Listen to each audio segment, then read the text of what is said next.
Yeah, that's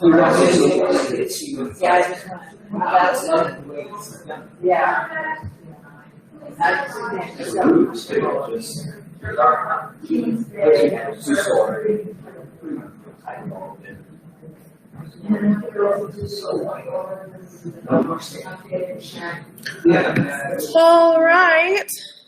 Good morning. Welcome. Thank you for coming to the Summiteer Live. Thank you. It's a pleasure to be here. As you saw, we have our coffee station back, which is exciting. It's been a very hot topic, in-demand item, so we're excited to bring it back. So please feel free to help yourself coffee, tea, water. It'll be here Saturday mornings for now, and then might introduce, but Saturday mornings for sure.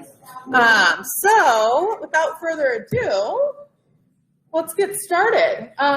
So exciting news, the Mantle is now open for lunch Saturdays and Sundays beginning at 11, which is so great, selfishly, because I love the Mantle food, and then that means I get to eat it on the weekends, which is great. But we're really excited. It feels like a little bit of a return to normalcy. It's been so great to be able to see members sitting at the bar again, which last night I was here and there were like 6 or 8 members, and I was just going around talking to everyone, and it's just so nice to be able to see people sitting there again. And Christopher loves it, which I'm sure you can imagine.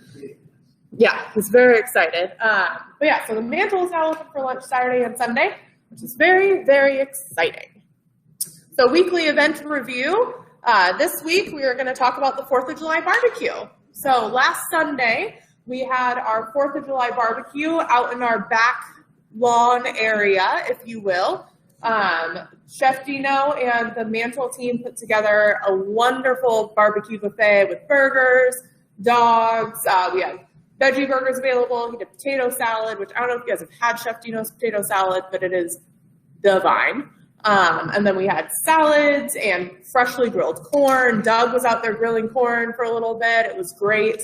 We had live music from Leafy Green, which you guys may remember. He used to come and perform on the Mantle patio. So he came and did live music for us. And then my favorite part was Jason is an amazing woodworker, if you don't know. Little known fact, but amazing woodworker. And he built these awesome bistro lighting for me. So for those who remember, when we had those lovely tents on the Mantle patio, we had string lighting in them. And so we saved the string lighting with the whole goal of repurposing it. So Jason created these beautiful wood stands with hooks. So what we did is over outside of base camp, which is where Pamela and the Cratleys are sitting, we put them up and then we strung the bistro lighting back and forth. So it created this cool kind of like picnic vibe. But I'm really excited to have that, and we're going to definitely be using it for future events. So very exciting. It will probably make an appearance at Lodge Fest, but I was very proud of it. But yeah, so 4th of July was awesome. We have Brittany here at the Ice Cream Sundae bar, but she doesn't love ice cream and berries, my favorite dessert. But it was a blast. It was so fun to decorate. It was our first party that we've had in the back area since before COVID. So that was just so fun. So fun for the team. We have so many new people, so great for them to be able to experience what we all know and love about the lodge. So that was so fun. There's the bistro lighting I was talking about. Yeah, so fun. For the sip and shop, we're going to have it out on the Two Tides patio area. But great activation. I'm so excited to put it inside Two Tides as well to kind of change the atmosphere in there for member events. It's going to make lots of appearances. But for upcoming events, we have Todd is going to be leading a hike on July 12th. It's an intermediate hike. He's going, good morning. He's going to the Burrows, which is, have you done that before? No, we've seen it. No, you've seen it. Okay. Yeah, so he's very excited. There's a couple of spots left, so if you're interested in going, please register on MTL so we know, well, Todd knows who to expect to be coming. And I believe he's meeting everyone here at 7 a.m. to caravan to the hiking spot. So he's very excited about that. And then the Westport fishing trip is coming up next Tuesday, July 13th. Jason and Valerie are taking members out to do salmon fishing on a chartered boat, which is going to be awesome. I opted out of that one. I don't do well on waves. So I said, I'll stay at the lodge that day. I'll hold down the fort. You guys go fish and have fun. And then, as I mentioned, we have Sip and Shop at Sunset on July 17th and 18th. And then July 18th is National Ice Cream Day. Yes? Sip and Shop. Great question. So Sip and Shop is part of our Summer Wine Week activation. So we're going to have retail wine special pricing. So we're going to have a little retail wine shopping experience set up inside Hawk's Nest. That will be available for anyone to come and shop, any members, I should say, Trilogy members only, to come and shop. And then there's tickets available for the bistro experience. So the bistro is going to be on Hawk's Nest patio and Two Tides patio with our super fun lighting. And then the ticket includes a individual cheese and charcuterie plate with crackers and lovely fruit. Scotty's, I don't know if anyone's been to wine tasting lately, but Scotty's been doing a phenomenal job with his cheese presentations. So we'll have those, and then there's special pricing on corkage for that experience too. So the staying at the bistro is ticketed, but anyone's welcome to come and shop the retail wine. And for National Ice Cream Day, this one's going to be set up on Hawk's Nest patio from 2 to 3. We're going to be doing complimentary root beer floats. So it's summertime, which screams root beer floats to me. So feel free to stop by, and those will be available while supplies last. So I want to spend some time on the Olympic Games. I'm very excited about this. We have 3 teams registered, and we need at least one more team to register to kind of activate it, because otherwise everyone places and everyone wins. So what we're going to be doing is our team has worked really hard to create some kind of fun, competitive, but laughable games. We have a frisbee golf competition we're going to be doing. We have rubber ducky races in the stream we're going to be doing. We have some, I can't remember what it's called, but it involves chopsticks and moving Skittles from bowls, some like fine motor skills situation. There might be some donut on a string eating. We're going to be doing a water balloon shot put competition. So just lots of fun stuff, silly games. We're definitely not going to be breaking any sweats doing triathlons or anything by any means. But it's just set up to be kind of a fun adult field day, if you will. That was always one of my favorite things in school, was field day. So it's kind of a grown-up version of that, just to come out, we can laugh with ourselves and have some fun. Up to 6 people. Yep, up to 6 people. And then if you would like to register, we just ask that one person registers as the team captain, so that we know kind of how many teams we have, and then the concierge team will call the team captain to get your other team members and the country you'd like to represent. And that is, July 24th. So One Day University is coming up. On the 13th, we have one called How Dolphins Communicate, which I think is going to be pretty interesting. And then on the 16th, we're keeping with the National Ice Cream theme, and we have one called Beyond Chocolate and Vanilla, The Delicious History of Ice Cream. So a little variety for us this week with our One Day University. Yeah? I've noticed all these One Day Universities, and some of the topics seem really interesting, but then I'm either working or busy, and I don't see them. Are they archived anywhere? Yep, so great question. They stay connected. So the link that we have is a personalized link for the lodge. And so the way it works is, so for example, How Dolphins Communicate will go live at 1 p.m. on the 13th, and that one will stay attached to the link until 1 p.m. on the 16th. So you have up until the next scheduled broadcast to watch the previously scheduled one, which I know sometimes I get really excited and pick ones that are back-to-back days because I think they both sound really interesting. So that one's a small window to catch it, but I do try and space them out so that there's a couple of days to be able to watch it if you weren't able to. So member-led clubs, this is just for the week. There's many more than this happening. I've been working really hard to get member-led clubs scheduled, and some groups are moving back into 4 suits now that we're able to operate at 100% capacity again. So if you belong to a club or if you want to check it out, make sure you check the location on MTL because some of them have changed for July. So we have Better Red Than Dead meeting July 13th at 2 p.m. in 4 Suits. Memoirs and Womenars, which is a new club this year, will be meeting July 15th at 9:30 inside Hawk's Nest. Oh, I've got my commas on this slide. How embarrassing. Table tennis, we have lots of different levels of table tennis. So there was a survey that went out a couple weeks ago now that Skip, who's the leader of the club, took and put all of the information together and created, just like he did wonderfully for the pickleball, is he created different levels of play. So if you go on MTL and you search for table tennis, it'll show you all the different levels and what time they're scheduled. And they're playing Tuesdays, Thursdays, Fridays, Saturdays, and Sundays. So the only day that table tennis isn't here is Wednesdays. So I just picked 2 for this one, but mixed doubles will be playing on the 13th at 7 p.m., so Tuesdays at 7. And then novice will be July 15th at 1 p.m. So be sure to check MTL because, like I said, there's lots of different levels. They've worked really hard to schedule and make lots of options for people. And for table tennis, people are always welcome to come down to the lodge and see if Flo is available to play. So if you just want to play with your grandkids or your spouse, you're welcome to call into the concierge and see if Flo is available for you. So this is exciting. This is a long-awaited one. The pickleball courts are being resurfaced beginning July 13th. So for those of you who play pickleball, this has been something that we've been trying to make happen, and we finally got the approval for it. So it's very exciting.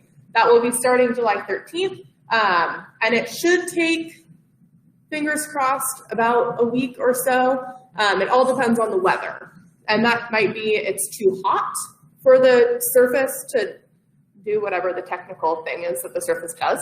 Or if it rains, that obviously also interferes with the process. So pickleball is not scheduled during this time frame, but it is scheduled for our estimated reopening date. But obviously if there's an issue with the resurfacing, I'll adjust the schedule on MTL. So this is another exciting one. This has been a hot topic lately. We have a reservation poll that is available. It's a survey that we put together for base camp and 2 tides. So we've been hearing a lot of feedback both for reservations and then others not wanting reservations for base camp and 2 tides. And so Jason and I decided that the best way to have an answer is to have the people vote. So we asked that everyone, if you use 2 tides or if you use base camp, and you have some thoughts about the reservation, please take the time to complete the survey because we really do want to provide experiences for our members that are what you're wanting, but we need to make sure that your voices can be heard. So the survey is 6 questions, I think, mostly yes or no. Yep, exactly. So Kevin said it took 30 seconds to do it. It's very quick, yes or no, and then there is a box for if you have any other feedback or questions for us. It's posted on the news right now, and then I have it scheduled to be a daily digest starting tomorrow. So I'm trying to make sure it's getting as many avenues of communication to our members. But if you know people who don't check MTL or don't check their email, but they want to participate, please help me spread the word to let people know. Did you have a question, Ginger? I was just going to say, is it possible to do it the way we've done pickleball, where we have things that you can register and schedule, but there's also just open times that... Yeah, so that's one thing we're looking at. So pre-COVID, the pool had shallow water workout and water babes and dudes, which are member-led clubs, and then times that were scheduled for family swim. And then I believe the rest of it was just open swim times. So that's definitely an option. But like we said, we've had so many people who have said, please keep reservation. And then other people have said, we don't want reservations anymore. So that's why we're asking people to please help us make an informed decision, because data is the best way to make decisions. And then we'll kind of take it. And if it does come up that people don't want reservations anymore, then obviously it will still be water babes and dudes, and shallow water workout will be reservations, because you can only have so many people splashing around in an area before it gets a little claustrophobic. And then family swim will remain, but the reservation vote will apply to family swim as well as open swim. that answer your question? Okay, good. So please take time to fill it out. As Kevin said, 30 seconds it took him to do it. So fun tip of the week. We have a Flickr account, which let's see if my technology, I'm like the worst millennial in the essence that I don't do technology very well, but look, it worked. So this is Flickr, which is a phenomenal program. So we pay for a membership. Oh, it didn't even pop up.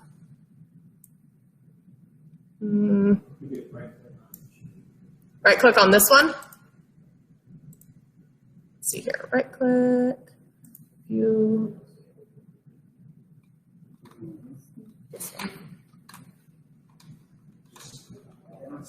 Oh yeah, the mouse won't even go over there. How frustrating.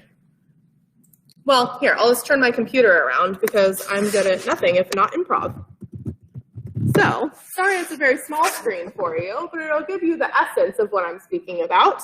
So on Flickr, it has all of the different albums of events we've done, SSL sightseer trips that we've done. So there's pictures from the tulip field, there's pictures from 4th of July, pictures from car hops, there's pictures of the hiking club. Fawn does a great job of sending me photos. I don't usually go on the hikes, but I always get the photos, so I do my best to upload them. From workshops, and then when I do event reviews on MTL, I always put a link to the album so that you can see pictures. And then the fun part about Flickr is you can download the pictures. So if you find a picture of you and your friends that you really like, you can just download it and save it, and then you have it.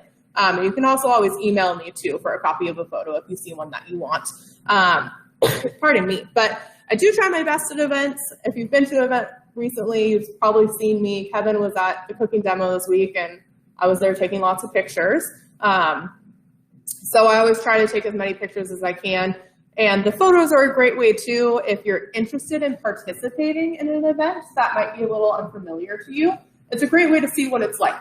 So specifically with the cooking demos or Cooking University, it's a great way to see what's involved to kind of make it a little bit more familiar to yourself so that you might feel more comfortable signing up for it. And it's just a great way to look back on all the fun that we've had.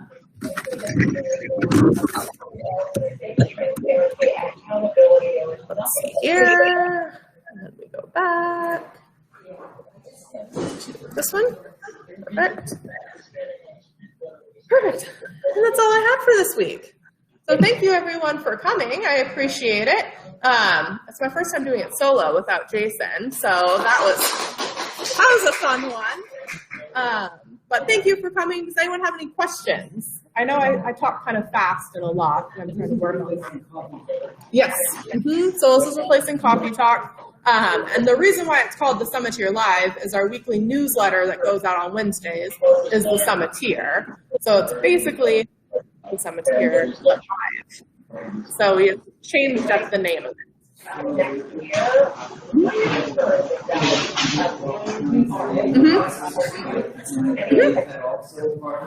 So the bike club still bikes it.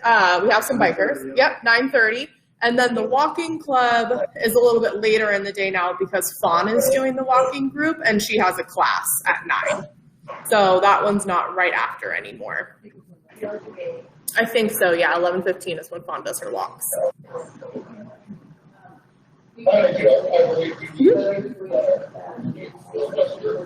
Probably not, just because pre-COVID it wasn't a registration thing.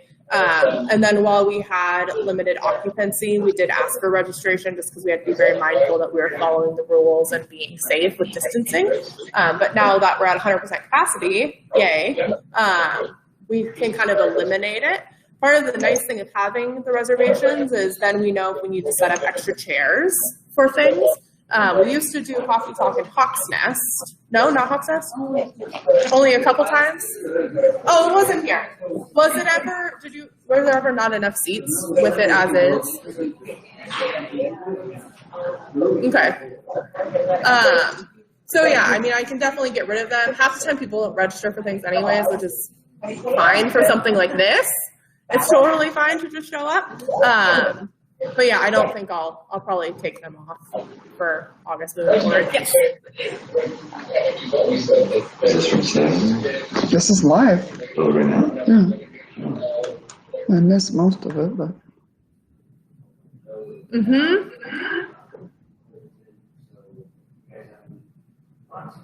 Sure do. So September is Good Neighbor Month, which if you lived here last September or any of September's before, you remember. So what we're activating for the month of September, this is a little sneak peek for you, is we're going to be doing neighborhood socials. So it'll be a special happier hour where we specifically invite people from the neighborhoods who are newer to the community. So probably people who've moved in since March of 2020.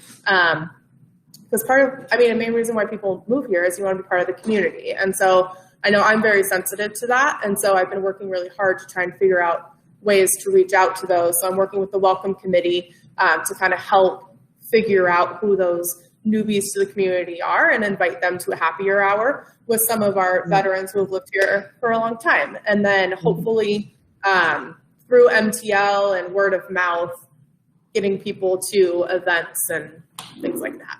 So there was already a couple of families that moved during COVID because it wasn't what they expected. Oh, for sure. Yeah. And that was such a struggle because that's part of why I wanted to work here, was because of the social aspect. And I love events, and I came from private event background, and it was so hard to be so restricted and just to feel like we tried very hard to do the most that we could with the parameters that were in place. But I do know that there's a lot of people who haven't been able to felt that sense of community that we're so prideful about. So we are working on ways specifically to target newer members.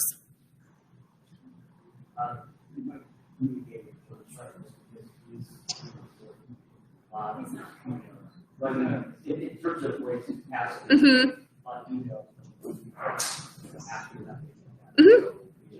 he lives in one of the places that's like the hardest time. Which one is that? Is that Shuckson? Yeah. Shuckson's a funny one because half the time Shuckson will show up to events in full force and it's like a private Shuckson event without it trying to be, you know? But yeah, so we are definitely mindful of that and